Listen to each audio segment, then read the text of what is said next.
everybody. I'm Coach Rebecca Smith with Complete Performance Coaching and the Perform Happy community. All right. Okay, Jessica's asking a question here. Will the video be available for athletes that cannot tune in live? Yes. So we're posting this video in the Sport Confidence Accelerator group. I'm going to make sure right now that this is being shared into the group. So give me just 1 second here to share into the Sport Confidence Accelerator group. And I'll also give you guys a minute to get logged in. Let me find it.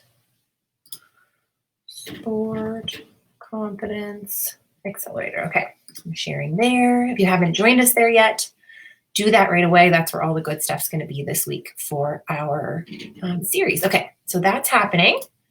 Now, for those of you guys on live, would you go ahead and introduce yourself? And I am going to share my screen.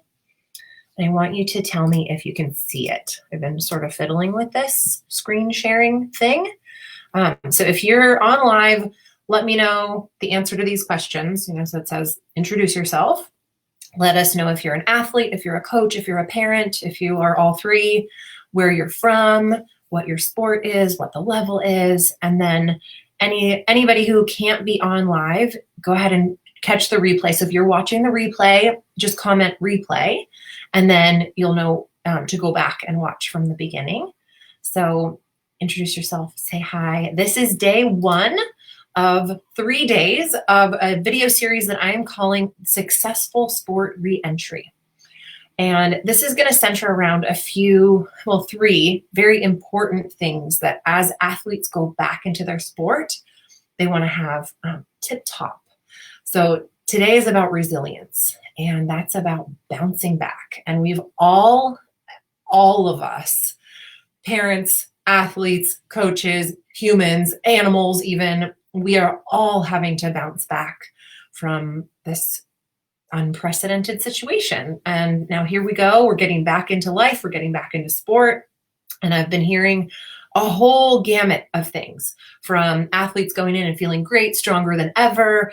They're so excited and grateful to be back that they just have the best mindset possible. And then I've also heard of people getting injuries so fast, like shin splints and wrist pain, and their bodies had sort of relaxed, and then they're getting back into it and they're having injuries and they're having setbacks again on top of a 3-month setback. And then there's also athletes who are struggling with fear. Even if you're not back, even if you haven't had your first practice back, you might be thinking, oh my gosh, am I going to get back my skills? I've worked so hard. I really don't want to be I don't want to be stuck anymore. Or you're back and things are hard or things are scarier. And so you might need a little support. No matter where you're at along that spectrum, just know that I'm going to give you some stuff this week to help you out. And that's my goal. We're going to do about 30 minutes each day, today, tomorrow, and Friday. And I'm going to teach you 1 skill each day. We're going to do some exercises, and we will do our best to have you come out of these 3 days feeling a little bit more confident, like you can be really successful. Okay. Oh, and I just remembered I have to text my assistant because I need a prop. So hold on. You guys might see an appearance from my husband if he gets the text. I think the kids are out back. Anyway, okay, let's see what we got here. Carlos is saying, I love all your capsules. As a coach, it's been cool to have a little guide to overcome difficulties at the gym. Keep it up. Thank you, Carlos. My pleasure. I'm glad somebody's out there watching. I'm spoiler alert, a lot of what I talk to you guys about, it's for me because I was the 14-year-old scared gymnast. So all of these skills that I'm constantly immersing myself in with these kids, they keep me going in hard times. So I think I might hear my assistant coming. Anyway, can you see my screen? Can you guys see my slides? It says Successful Sport Reentry, Day 1 Resilience. Give me a yes if you can, or a no if you can't, because I think you can see them, but I don't usually do it in this format. So let me know. I'm going to just go ahead and talk as if you can. And if you can't, then that's fine too. We'll roll with it. So I'm going to start with a quote from Gabby Douglas, who says, never give up. Oh, here's my assistant. Thank you. Okay, we'll get to that later. She says, never give up. When you have a little trouble here and there, just keep fighting. In the end, it will pay off. Okay, if you have a little trouble, okay, Olga, I can't see my slides. Dang it. Well, we're just gonna, I'll be looking at them and I'll tell you what's on them, but that's okay. You're still gonna be able to get oh, dang it. Okay, well, hi Olga and Carlos and Francie and Elaine. I'm glad you guys are all here. And what I can do is link to the PowerPoint later on so you guys can have them. But anywho, here's Gabby Douglas. Never give up. When you have trouble, just keep fighting. In the end, it will pay off. And if you guys see me bouncing, it's because I'm sitting on a yoga ball right now. So if you hear like fart sounds or like I'm bouncing up and down, it's because my chiropractor put me on a yoga ball and I'm still getting used to it. So I'm going to try my best to stay level here. Okay. Another quote from Andrew Zolli is, this is the definition of resilience. He says, resilience is the ability of people, communities, and systems to maintain their core purpose and integrity among unforeseen shocks and surprises. So we've had countless shocks and surprises that have affected entire communities, entire cultures, not just the sport community, but I mean, obviously, I don't even need to say this, but so resilience is something that we can all benefit from just in this space and time. So I think about resilience as the ability to bounce back. So imagine that you have a rubber ball and you're bouncing it. Every single time you put it down, it comes back up. Every single time, boing, boing. It's resilient. It doesn't complain about it. It doesn't whine. It doesn't say, oh, I wish it was different. It just bounces. It just comes right back up. Whereas if you had a ball of Play-Doh and you were trying to bounce it, it'd go bleh. Play-Doh is not resilient. The ball is. So this is how we want to be. You know, if life pops you down, you're like the little clown blow-up doll that just comes right back up. You're like, okay, hit me again. I'm good. I'm good. And you'd be like Gabby Douglas, and you just keep getting knocks and you just keep getting back up. That's the person who is the champion, the one who gets up the most. It's not the one who never gets knocked down and gets so lucky in life. Nobody, no Olympic champion has a story of, I just got so lucky and it worked out for me. No, it's, I wanted to quit here. I wanted to give up here. This I thought was going to take me out. This was too hard, but my dream was so big that I just got up and kept going. So we're going to talk about dreaming a little bit tomorrow, but today we're just really talking about that ability to get up.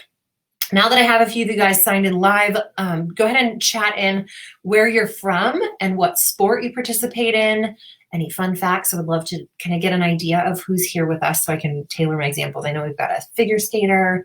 I think we've got a gymnast or two, but you guys just let me know who you are and where you're from and what sport so that I can talk, not just to gymnasts. And disclaimer, I was a gymnast. I work with a lot of gymnasts, so a lot of my examples are about gymnastics.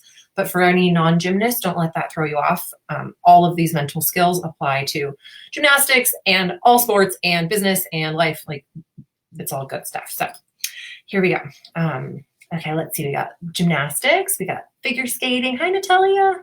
Hi, Michelle. Lake Bluff. I don't know where that is. I'm like geographically challenged. Anything in California, I got. Oregon, West Coast. So, all right, I want to talk to you guys about the ingredients of resilience. So what I'm going to do is type into the chat because I don't have my slides to show you or they're not showing you. Okay, we've got another figure skater. There are 10 ingredients to resilience. So if you were baking a cake called Resilient Athlete, it would have these 10 ingredients in it. And what I want you guys to do is grab a piece of paper and write down a score for each of these things. Okay, we've got, Illinois. I guess Lake is probably like up there. I'm actually from Detroit, fun fact, but barely. When I was 2, we moved. Okay, so the first one, I want you guys to grab a pen and start ranking yourself on a score of 1 to 10. If 10 is high and 1 is low. So the first ingredient that you need to have is a positive attitude. Okay, so Georgia Gymnastics, Illinois. Oh, gymnastics coach from Mexico. How cool. I was just on a client session with a girl from Spain today. I love the internet for this. So the number 1, positive attitude. Give yourself a score from 1 to 10. Next one is motivation. Give yourself a score of 1 to 10. Focus, and that's on what's important. We're always focused on something, but are you focused on what's important on a scale of 1 to 10? Then the next one is social support. meaning that you have a great team of people around you. You have great coaches, you have great family members, you've got great teammates, people who can really help pump you up. We've got a basketball parent from New Jersey, very cool. Okay, so social support, confidence is the next one. I told you there's a total of 10. So you're going to have a score that adds up to a percentage, a number out of 100. Okay, so on 1 to 10, how strong is your social support? How confident are you on a score of 1 to 10? And this is now. This isn't, typically. This is now, immediately today. Where are you at? Cheer from Michigan. Oh, yay. Oh, yes, we've got Carrie here. I love your daughter. Oh, yes, anyhow, good. We've got Elaine from Ireland. How did I not know you were from Ireland, Elaine? That's so cool. Again, the internet is wonderful.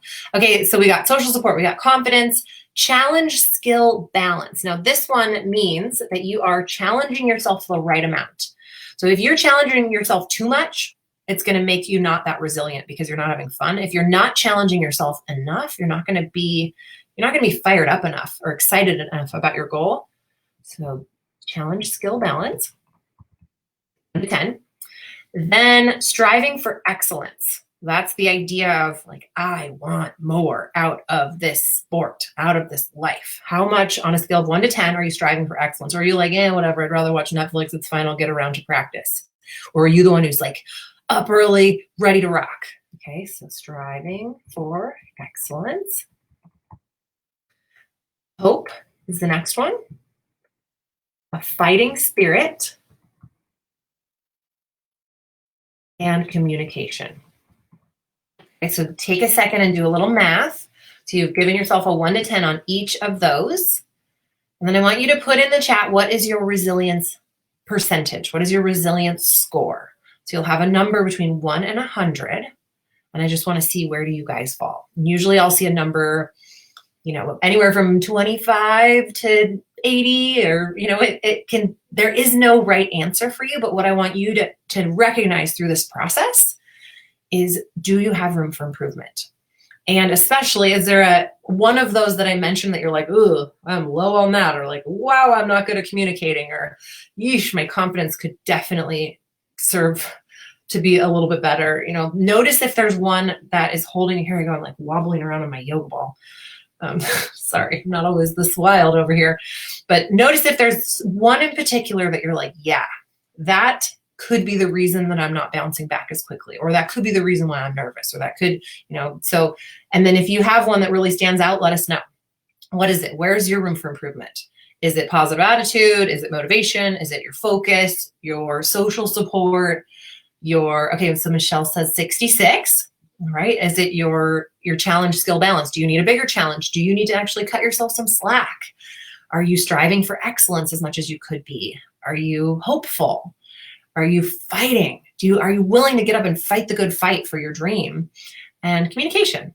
And where are you? So everybody throw your number in there so we can see. And then also mention, where do you have room for improvement? And you don't have to put it in the comments necessarily, but you might write it down for yourself. What is the one thing that you're like, yeah, I could definitely improve on that.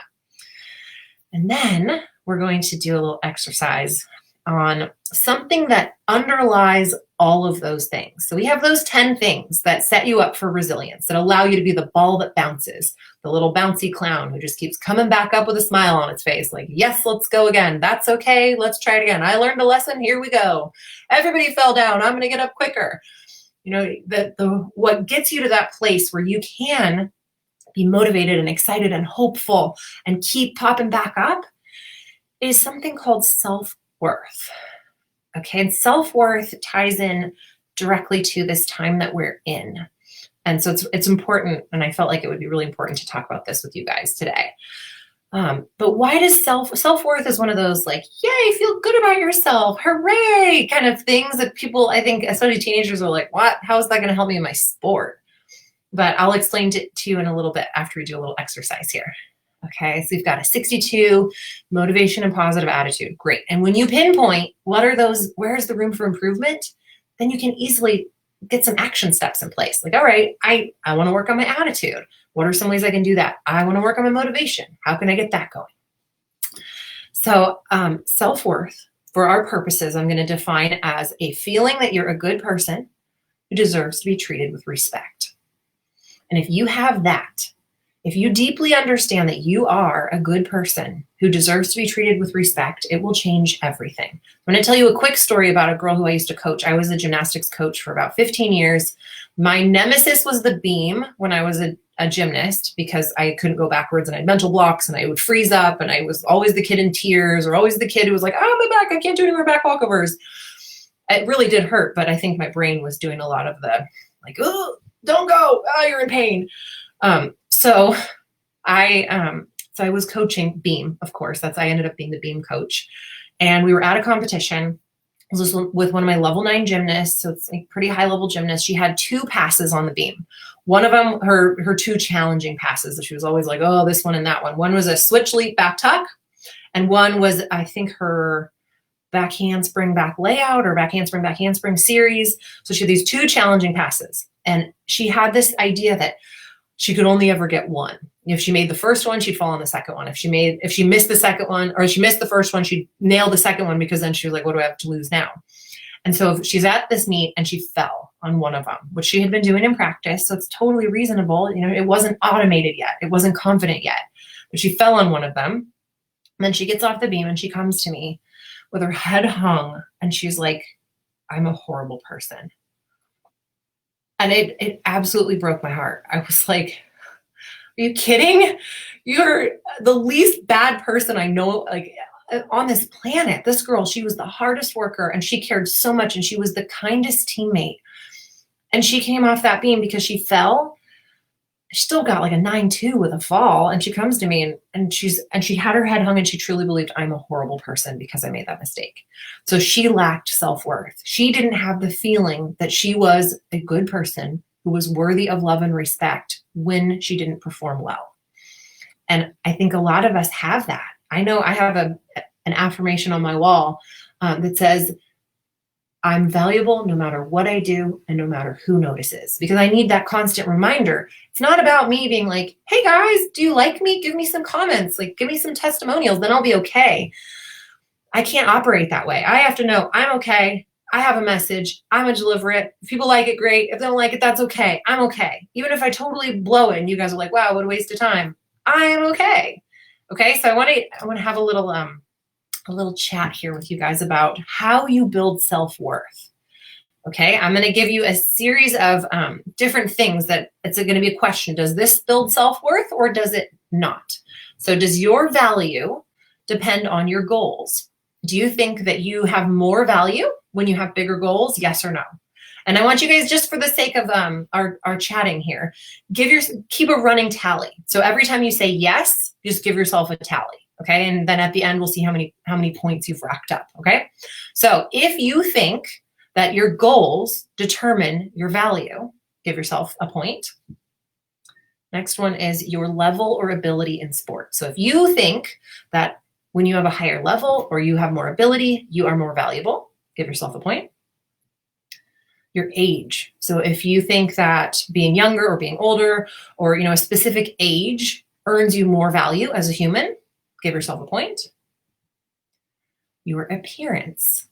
Okay, if you are, if you have a certain skin color, or if you have a certain gender, or something about your appearance, does that make you a more valuable human being? Yes or no? If yes, give yourself a point. What other people think of you. So does what other people think of you impact your appearance? Yes or not your appearance, your worth? Yes or no? Your grades. So if you have better grades, are you more valuable than if you have worse grades? The number of friends that you have. Does this impact your value? If you're more popular, more likable maybe, does that make you more valuable or less? If it's yes, give yourself a point. How successful you are. So if you go after your goals and you get them and you're successful, does that make you more valuable or does it not? What you like. So if you like really cool stuff, like I was always such a dork when I was a teenager, but I was like, I like what you like. I don't know. You sure? I wanted to like what other people liked because I thought that was pretty important to being likable. So if you think that what you like makes you more valuable, give yourself a point.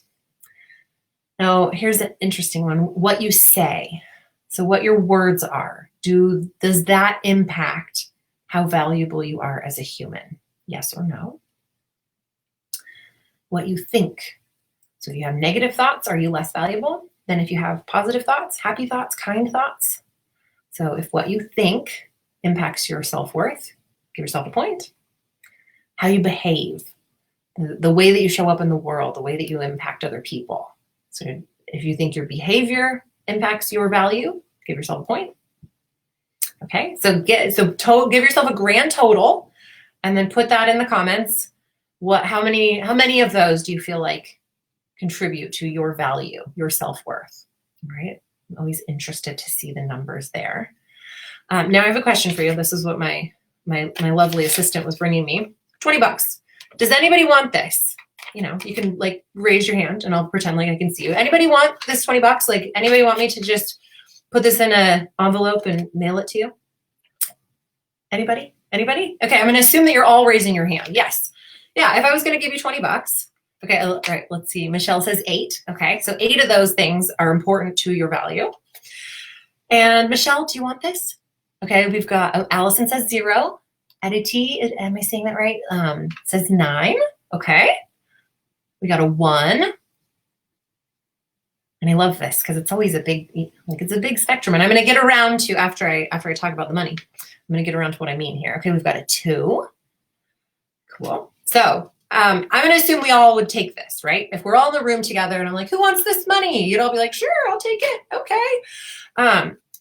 So great. Here you go. But what about now? What if I smash it up? It was a really nice 20 and now it's all crumbled up and ugly. Okay. Ew. Now do you want it?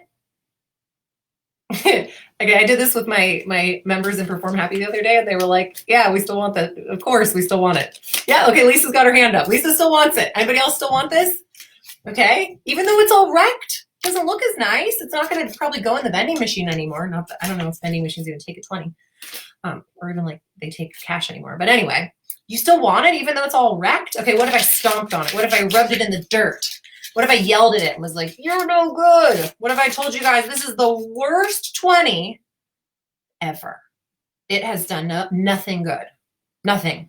This thing, it's like the worst 20 on the planet because it's made some really bad decisions in its life and it's actually not very nice. So, still want it?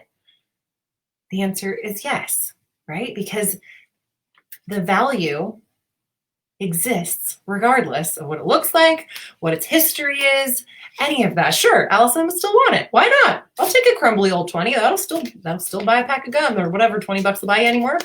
So yes, we still want that because the value is inherent. The only thing that dictates something's value is that it exists. So those who said 0, Allison said 0. 0 of those things I mentioned determine your worth as a human. What determines your worth as a human is the fact that you exist, the fact that you are. You are here, and therefore, you are worthy of love and respect. Even if you had a bad meet, even if you were a total jerk to your parents, even if you bullied somebody in the 5th grade, even if you've had a bad day, or even if you had no effort, even if you look back and you're like, oh gosh, that wasn't good, or you beat up on your little brother, like that's something I had a lot of guilt for over the years. No matter what, you still are deserving of love and respect. And that has to be the foundation underneath your confidence. If you don't believe that about yourself, if you don't believe, I deserve to be happy, I deserve to be successful, I deserve to be loved, I deserve to be respected. If you don't believe that, you will be sabotaging yourself, and your confidence will always be a little fragile. There are about 3 different core issues that I've found that prevent someone from getting lasting relief from a mental block or fear, and self-worth is one of them. If you don't have that knowing that even if you hop off the beam, you're like, dang it, I missed my second pass. Ugh, annoying, or oh, I popped that jump, or oh my gosh, I cannot believe I had such a bad practice. No matter what, you're still worthy. You're still worthy of love and acceptance. Your parents should still probably put a roof over your head, even if you fall 47 times. But you have to know that, okay? So now I want to give you a couple of examples of self-worth, and then we'll wrap it up for the day. So I'm gonna give you a little vignette of a gymnast. I want you to tell me if this guy has healthy self-worth or not so healthy. All right. So we'll tell you about Sam. Sam is a pretty good gymnast. He usually gets good scores at meets and gets on the podium at least a couple of times. At his last meet, he got really nervous and made a bunch of stupid mistakes, and he only took home 1 medal. He feels really bad about himself. He knows how important his scores are to his coach and his parents, and he feels like he's a horrible person for letting everybody down. Healthy self-worth or not healthy? And I bet some of us can relate to that. Being like, oh, I let everybody down. I'm the worst. I want to crawl into a cave. I'm no good. I know how important this was to everybody. Okay, and now I'm going to read you another one. So spoiler alert, that's not healthy. Not healthy self-worth. Okay, that's Allison saying not healthy. Now I'm going to talk to you about Jessie. Jessie is a great student, or is not a great student. Okay, let's see what else everybody's saying. Not healthy. Okay. Jessie is not a great student. She gets mostly B's and C's, even when she spends a ton of time studying. She didn't get a great score on her science test. She's an average reader. She's a struggling writer, and she's definitely not a mathematician. Even though Jessie wishes that she had better grades, she still feels pretty good about herself. She knows that grades aren't everything, and she's just as valuable a person as her straight A friends. Healthy? Not healthy. She doesn't have the good grades, but she knows that they're not everything, and she's just as valuable a person as her straight A friends. Okay, and Lisa was saying I can relate, to the feeling like you let everybody down. But Jessie's got something figured out. Okay, now I'm gonna do a little redo on Sam. Okay, good. So Allison's saying healthy. Yes, that's healthy to be able to go, dang it, I worked and I got a C, but you know what? Grades are not everything, and I know that I'm just as valuable as my very smart friends. Okay, so now let's talk about Sam again. Same scenario. Sam is a good gymnast. He usually gets good scores at meets and usually gets on the podium at least a couple of times. His last meet, he got really nervous, made a bunch of stupid mistakes, and he only took 1 medal home. Even though he wishes that he hit his routines at the meet, he knows that scores are not everything, and he still feels just as valuable as his teammates who had a great meet. Healthy or not healthy? And that is going to be a key to, going back to my list of the ingredients. I'm backing up my slides that you cannot see.